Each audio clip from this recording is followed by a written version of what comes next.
Praise the Lord, shalom. मेरे सभी YouTube daily मन्ना channel के व्यूअर्स, मैं बहुत दिनों से वीडियो नहीं डाल पा रही थी। उसका एक रीज़न था कि एक या दो रीज़न दे सकती हूँ मैं। एक जो बड़ा ज़्यादा महत्वपूर्ण रीज़न था कि मेरे पैर में टेंडनाइटिस हो गया था। राइट फुट की हील जो है वहाँ पर स्वेलिंग हुआ, और जब मैं चलती भी थी या पैर नीचे टिकाती तो बहुत सीवियर पेन हो रहा था, और पेन ऐसे घुटने तक और ऊपर तक चढ़ गया। और मुझे असह्य पेन के साथ मैं अपना स्पोर्ट्स शूज़ भी नहीं पहन सकती थी। एक्चुअली मैं पहाड़ में रहती हूँ और यहाँ तो मोस्टली और ठंडा भी है, तो इसमें हम मोज़े वगैरह पहन के एकदम पैक होकर के सुबह से ही काम पे लगते हैं। अपना चलना फिरना भी है घर में, तो शूज़ होते हैं, लेकिन उसको भी मैं पहन नहीं पा रही थी। बहुत पेन। और साथ ही साथ ये होगा दिसंबर का महीना, क्रिसमस का महीना, मीटिंग्स होती हैं, चर्च एक्टिविटीज़ हैं। साथ ही साथ मेरे बच्चे दिल्ली से हमारे साथ छुट्टी में आ रहे थे, तो उनके लिए फिर मम्मी हूँ तो मैं उनके लिए कुछ कुछ पकाना बहुत पसंद करती हूँ। तो हुआ ये कि मेरे लिए बड़ा पैनिक समय था कि मुझे चलने में कुछ करने में बहुत दिक्कत होती। मैं पेन किलर खा रही थी और उसमें अपना झंडुमाम या कुछ आयोडेक्स सा मल के और पट्टी लगा करके ऐसे सो रही थी और उसको ऐसे सबसाइड करने की कोशिश कर रही थी, लेकिन वो बहुत बढ़ता गया। जब तक बच्चे थे मैंने उस दर्द को सह लिया और मतलब इग्नोर करती रहा कि मैंने अपने माइंड को इधर उधर दूसरे कामों में लगाया। हुआ ये कि जब बच्चे चले गए 8-10 दिन के बाद, फिर मुझे, जब मैं रिलैक्स होकर के कुछ जगह से बैठी, मैं उठ के खड़ी हुई, मुझे बहुत पेन हुआ।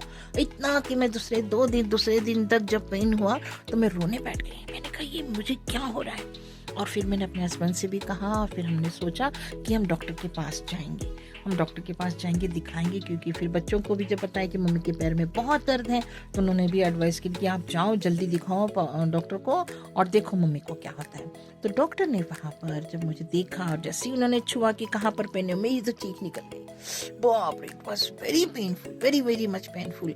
वो सॉक्स भी चढ़ाने में, शूज़ पहनने में, मुझे ऐसे लंगड़ाते हुए चलने में बड़ी शर्म भी आ रही थी और बहुत दिक्कत हो रहा था मुझे। तो फिर उन्होंने कहा कि मैडम आपको देखना पड़ेगा, हो सकता है टेंडनाइटिस है, हड्डी का कुछ प्रॉब्लम है। और एक्सरे करवाया, ब्लड टेस्ट भी करवाया। तो उन्होंने जब कराया तो फिर एक्सरे में आया कि मेरा एक हड्डी का, मैं आपको शेयर करूंगी उस एक्सरे को कि आप भी देख सकते हैं, थोड़ा सा बढ़ा हुआ है, जिसकी वजह से टेंडन्स भी प्रिक हो रहा है और इन्फ्लेमेशन हो गया है, जिससे कि वो टेंडनाइटिस में कन्वर्ट हुआ। और उसका पेन, मुझे पूरा पैर में दर्द हो रहा था। उस पेन की वजह से मैं बड़ी परेशान थी। उस पेन को सहते सहते फिर जब डॉक्टर ने दिखाया और उन्होंने मुझे ये कहा कि अगर ये मैं कुछ मेडिसिन दूंगा आपको, 10-15 दिन आपको मेडिसिन खानी है, और उस मेडिसिन का अगर असर होके भी नहीं आपको आराम आता है तो फिर उस जगह पर मुझे आपको इंजेक्शन देना पड़ेगा। इसीलिए मैं आपका ब्लड टेस्ट करता हूँ कि उस इंजेक्शन से शुगर बढ़ जाता है। अरे बाप रे, मैं तो बहुत डर गई। मैंने कहा नको, मुझे ये सब चीज़ नहीं होना है, मैं दवाई खा लूँगी, वो भी दुआ करके। हर दवाई मैंने रोज़ सुबह शाम जितनी भी थी सारी दवाइयाँ मैंने अच्छे से खाई। फिर उसके बाद हमें काफ़ी आराम आया।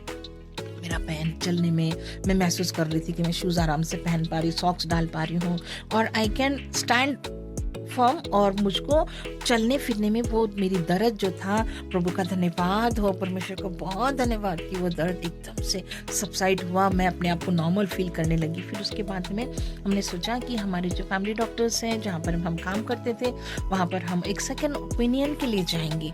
तब हमें जाना ही था दिल्ली। तो फिर हम लोग दिल्ली गए और फिर हमने वहाँ पे भी मेरी बेटी ने भी हमारे दोनों का ब्लड टेस्ट करवाया। पूरा थॉरो चेकअप साल में एक बार हम हमेशा करते हैं, वो हुआ। फिर उसमें हमें पता चला कि मेरे थोड़ा हीमोग्लोबिन भी कम है, मेरे D3 विटामिन्स कम है। साथ ही साथ उन्होंने कहा कि आपका यूरिक एसिड भी थोड़ा सा बढ़ा हुआ है। तो अब उन्होंने 3 मंथ्स की मुझे उसकी मेडिसिन दी, जिस मेडिसिन की वजह से अभी हम ले रहे हैं। मैं और मेरे हस्बैंड का भी थोड़ा यूरिक एसिड बढ़ा हुआ था। इसकी वजह से ये है कि मैंने उस प्रॉब्लम को फेस किया और मैं कोई वीडियो नहीं डाल सकी। और सुबह शाम हमारी कुछ ना कुछ एक्टिविटीज़ होती थी, हम कहीं घूमने चले जाते थे, और मैं बच्चों के साथ रहते हुए अपने वीडियोस, अपने व्लॉग्स नहीं बना पाई। तो आई am sorry for that. But ये मेरी छोटी सी टेस्टमनी है कि प्रभु ने मुझे छुआ, मेरे लिए ये इंतज़ाम किया, क्योंकि वचन में लिखा है कि कहीं कहीं क्या होता है, प्रभु मिराकुलसली एक स्पर्श के द्वारा, छोटी सी प्रार्थना आप करते हैं और आपको दूसरे दिन तुरंत चंगाई मिलती है। लेकिन जब आपके पास डायग्नोस होता है कि आपके पैर में इतना बड़ा हड्डी जैसा बढ़ भी रहा है, आपको टेंडेनाइटिस है और उसका इलाज जरूरी है, तो परमेश्वर ने ऐसे ज्ञानी और बुद्धिमान डॉक्टर्स को हमारे लिए इस दुनिया में रखा है, जिसके वजह से हम क्या है, चंगे हो जाते हैं और हमारे लिए अच्छा इलाज मिलता है। क्योंकि वचन में लिखा है, एक जगह तो प्रभु चमत्कारिक रीति से ठीक करता है। दूसरी बात होती है कि परमेश्वर जो है, आपको लिखा है वचन में, तेरा इलाज करके तुझे चंगा करूंगा। मतलब परमेश्वर के पास इलाज भी है। कहीं कहीं वचन में देखा है कि जब कोई भी प्रॉब्लम होती थी तो प्रभु अंजीर की पेड़ या कोई पेड़ की डाली या कुछ ऐसा वनस्पति दिखा देता था, जिसकी वजह से चंगाई होती थी। इस तरह से प्रभु ने मेरे लिए इंतजाम किया, मेरा सभी दर्द ठीक हुआ और मैं सचमुच बहुत खुश हूँ अभी।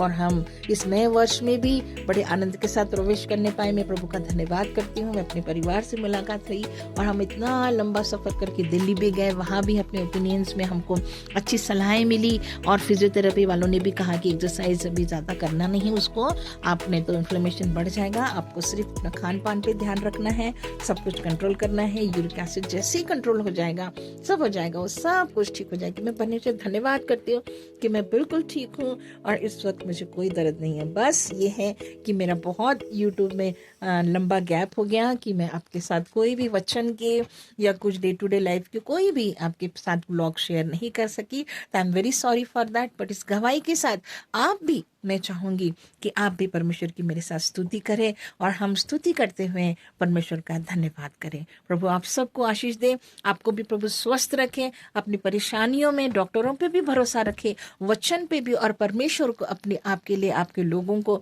तैयार करेगा। अपने चंगाई भरे हाथ से वो आपकी दवाइयाँ और हमारे हर प्रक्रिया पर वो आशीष देता है और हमें संभालता है। प्रभु का बड़ा धन्यवाद हो। Thank you Jesus, thank you lord, thank you my viewers. I am once again I am sorry, और कहूँगी कि हम कोशिश करूँगी कि मैं अपने व्लॉग्स को रोज़ कुछ ना कुछ वचन के द्वारा आपके पास शेयर करने पाऊँगी। Thank you so much, God bless you.